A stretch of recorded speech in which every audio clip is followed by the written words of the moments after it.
ነፃ ሀገር ክንመሰረትና ኢልና ክንወስን ኣለና ሀገር ምህናጽ ግን እዚህ አይኮነትም ወይ እዚህ አምስገር ከተጀመረ ይኮነት ሚሳኤል ከተጣይምና አስመራ ደብሊና እዚያ ኮይና ከፊልና ባህር ዳር ቀጥቀጠብልና ሁዱና የሚለው ጎንደር ዓለም አቀፍ ተቃውሞ ያስተናገደውና በህወሓት ቡድን እየተፈጸመ ያለው የትግራይ ክልሉ የወጣቶች የግዳጅ አፈሳ ተጠናክሮ መቀጠሉ ተነገረ። ለጦርነት ዝግጅት እያደረገ ነው የሚል ክስ እየቀረበበት ያለው የህወሓት ቡድን በትግራይ ክልል ከፍተኛ የሆነ የወጣቶችን የግዳጅ አፈሳ እየፈጸመ መሆኑ ሲዘገብ ቆይቷል። ቡድኑ ከሰሞኑም ይህንን አፈሳ ጭንብል በለበሱ ታጣቂዎች ጭምር ሲፈጽመው እንደነበር መሰረታቸውን በክልሉ ያደረጉ የፖለቲካ ፓርቲ አመራሮችና ጋዜጠኞች ሲያጋልጡ ነበር። ይህ በአፋኝ ህግ ታግዟል የተባለው የህወሓት ቡድን የግዳጅ አፈሳ አሜሪካና አውሮፓ ህብረትን ጨምሮ ዓለም አቀፍ ተቃውሞ ቢገጥመውም አለመገታቱ እየተነገረ ነው።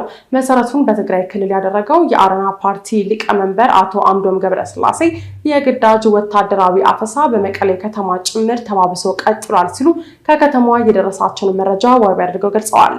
በመቀሌ ከተማ ሐውልቲ ክፍለ ከተማ ፖሊስ ጣቢያ ከተለያዩ አካባቢዎች በሌሊት ታፍነው የመጡ ወጣቶች እየታገሩ መሆኑን ነው መረጃ የሚያመለክተው። በአንድ ሌሊት ከ30 እስከ 40 ወጣቶች ታፍነው በዚሁ ጣቢያ እንደሚታገሩና ሲነጋም የህወሓት ታጣቂዎች በመኪና ጭነው እንደሚወስዷቸው ተነግሯል። ይህን ተከትሎም በአካባቢው ነዋሪዎች ዘንድ ከፍተኛ ጭንቀት መፍጠሩ እየተገለጸ ነው። በክልሉ ያለው አፈና ተጠናክሮ በቀጠለበት በዚህ ወቅትም የህወሓት ቡድን ፖሊስ ኮሚሽነር በሚል በሾማቸው ይደጎ ስዩም በተባሉ ሰው በኩል በሰጠው መግለጫ የአፈና ድርጊቱ እንደሚቀጥል አረጋግጧል። በዚህም የትግራይ ወጣት ክልሉን ለቆ እንዳይወጣ ጥብቅ ቁጥጥር እናደርጋለን ሲሉ ነው እኒህ የቡድን አባል የተናገሩት። አክለውም ወጣቱ ትውልድ ክልሉን ለቆ እየወጣ ያለው በራሱ ፍላጎት አይደለም ሲሉም ተደምጠዋል። ሆኖም በ10 ሺዎች የሚቆጠሩ የትግራይ ወጣቶች ጦርነትና የግዳጅ አፈሳን ሽሽት ባገኙት አጋጣሚ ሁሉ ክልሉን ለቀው እየወጡ መሆኑ ተመላክቷል። የአሜሪካ መንግስት የህወሓት ቡድን በሰሜን ኢትዮጵያ ግጭት አባባሽ እንቅስቃሴ እያደረገ ነው በሚልም የጉዞ እገዳ መጣሉ የሚታወቅ ሲሆን የአውሮፓ ህብረትም የህወሓትን ህገወጥ ምክር ቤትና የግዳጅ አፈሳ ተቃውሞ መግለጫ ወጥቷል። በአፍሪካ መጤጠል ዘመቻ ላይ ሊወያይ የነበረው የአፍሪካ ህብረት ስብሰባ ወደ ሌላ ጊዜ መዛወሩ ተነገረ። በደቡብ አፍሪካ ያለውን መጤጠል እንቅስቃሴ አስመልክቶ በጋና በቀረበው ጥያቄ መሰረት በግብጽ ሊወያይ የነበረው የአፍሪካ ህብረት ስብሰባ ወደ ሌላ ጊዜ መዛወሩ ተነግሯል። በሰኔ ወር መጨረሻ በግብጽ ሊካሄድ የነበረው የአፍሪካ ህብረት ስብሰባ ወደ ሌላ ጊዜ መዛወሩ የተገለጸው ሰሞኑን ሲሆን ይህም ደግሞ በኢቦላ ወረርሽኝ ስጋት የተሟላ ተሳትፎ ሊኖር ባለመቻሉ ነው የተባለው። ይህ ስብሰባ ከተለመዱት አጀንዳዎች በተጨማሪ ለየት ባለ ወቅታዊ ጉዳይ ላይ እንደሚነጋገርም ይጠበቅ ነበረ። ወቅታዊ ጉዳዩ ደግሞ ደቡብ አፍሪካ ውስጥ የሀገሪቱ ተወላጅ ባልሆኑ የተለያዩ አፍሪካውያን ላይ እየደረሰ ያለው ጥቃት ላይ መሆኑ ተመላክቷል።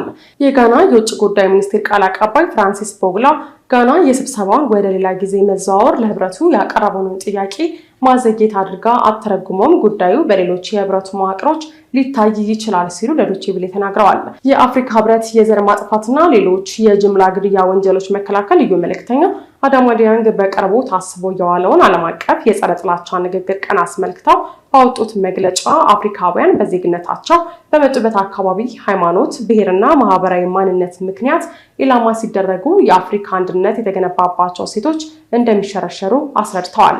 የተመሳሳይ አህጉር ሰዎች በሆኑት አፍሪካውያንና በማንኛውም ሰብአዊ ፍጡር ላይ የሚታየውን ጥላቻ የተለመደ ነገር አድርጎ መቀበል እንደማይገባ ማሳስበዋል። በደቡብ አፍሪካ መጤጠል ቡድኖች ህገወጥ የተባሉ የውጭ ሀገር ዜጎች ከደቡብ አፍሪካ ለቀው እንዲወጡ ያስቀመጡት የሰኔ 23 የጊዜ ገደብ መጠናቀቁን ተከትሎ በተለያዩ የሀገሪቱ ከተሞች ከፍተኛ ውጥረት ነግሷል። በደቡብ አፍሪካ የሚገኙ ኢትዮጵያውያን መጤጠል ቡድኖች ጥቃት ሊፈጽሙብን ይችላሉ በሚል ስጋት ውስጥ እንደሚገኙም እየተናገሩ ይገኛሉ።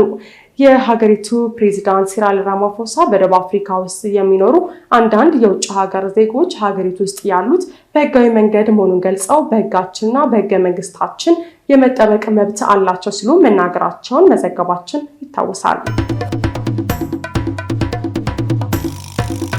ኢራን ከአሜሪካ ጋር ለድርድር እንደማትቀመጥ ስታስታውቅ የአሜሪካ ልኡካን በዶሃ የኢራን ባለስልጣናት ባያገኙም ከአደራዳሪዎች ጋር ብቻ እንደሚነጋገሩ ተገለጸ።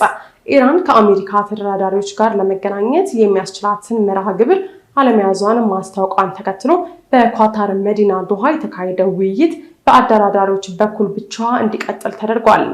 የአሜሪካ ልዑካን ከኢራን ባለስልጣናት ጋር ሳይገናኙ ሂደቱን ከአደራዳሪዎች ጋር ብቻ እያከናወኑ ይገኛሉ።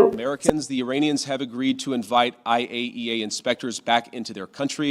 That is a major milestone for the American people and the first step in Iranians did. Thank you very much, everybody. ኢራን ከአሜሪካ ጋር ለድርድር እንደማትቀመጥ ስታሳውቅ የአሜሪካ ልዑካን በዶሃ የኢራን ባለስልጣናት ባያገኙም ከአደራዳሪዎች ጋር ብቻ እንደሚነጋገሩ ተገለጸም። በአሜሪካና በኢራን መካከል የተፈጠረውን ግጭት ለመፍታት ዘላቂ ሰላምን ለመገንባት የተጀመረውን ጥረት ከፍተኛ ፈተና ውስጥ ገብቷል። ምንም እንኳን ሁለቱ ሀገራት ከ2 ሳምንት በፊት በፓኪስታንና በኳታር አሸማጋይነት የተኩስ አቁም ስምምነት ተፈራርሞ የነበረ ቢሆንም በአሁኑ ወቅት የሁለቱ ወገኖች የፖለቲካ አቋም የሰላም ተስፋውን አጣጥሎታል። የፕሬዝዳንት ዶናልድ ትራምፕ መልእክተኞች ጃሬድ ኩሽነርና ስቲቭ ዊትኮፍ የሰላም ሂደቱን ለማስቀጠል ወደ ዶሃ ቢያቀኑም ከኢራን ባለስልጣናት ጋር በቀጥታ የመገናኘት እድልም አላገኙም። የኳታር የውጭ ጉዳይ ሚኒስትር ቃል አቀባይ ማጂድ አልአንሳሪ እንደገለጹት የአሜሪካ ልዑካን በዶሃ ቆይታቸው የሚገናኙት ከአሸማጋዮች ጋር ብቻ ሲሆን በመጪዎቹ ቀናት ከፍተኛ ባለስልጣናት ደረጃ ቀጥተኛ ንግግር እንደማይኖርም ተረጋግጧል። የኢራን የውጭ ጉዳይ ሚኒስትር ቃል አቀባይ እስማኤል ባጌ በበኩላቸው በአሜሪካ በኩል መገናኘት የሚያስችል መርሃ ግብር አለመያዙን በመግለጽ የኢራንን አቋም አጠናክረዋል። ሁለቱ ወገኖች አሁንም ለሰላም ስምምነቱ መሰረት የሆኑትንና ዋና ዋና ነጥቦች በመተግበር ረገድ ትልቅ ልዩነትም አላቸው። ኢራን በሆርሙዝ የባህር ሰርጥ ላይ ያላትን ሉዓላዊነት በመግለጽ የሰርጡ እንቅስቃሴ በራሷ ህጎች እንደሚመራም አስታውቃለች። የኢራን ዋና ድርድር አድራጊ መሐመድ ባቄር ጋሊባፍ የ60 ቀናት ጊዜው ሲያበቃ ነሐሴ አጋማሽ ላይ በሰርጡ የሚያልፉ መርከቦች ክፍያ እንደሚጠየቅ ማስታውቋል። ይህንንም ተከትሎ የአሜሪካው ምክትል ፕሬዝዳንት ጄዲ ቫንስ ኢራን እንዲህ አይነቱን ክፍያ እንዳትሰበስብ እንደሚከለክሉ በግልጽ ማስጠንቀቀዋል። የአሜሪካው ፕሬዝዳንት ዶናልድ ትራምፕ የአሁኑን አጣብቂኝ ለመስበር ወደ ሙሉ ጦርነት መመለስን ጨምሮ የተለያዩ አማራጮችን ከመከላከያ ሚኒስትሩ ፒት ሄግሴትና ከጀነራል ዳን ኬን ጋር መክረዋል። ምንም እንኳን ትራምፕ ለኢራን ማስጠንቀቂያ ሰጥቶ የነበረ ቢሆንም በዘገባዎች መሰረት ለዲፕሎማሲያዊ ጥረቶች ተጨማሪ እድል ለመስጠትም ወስነዋል።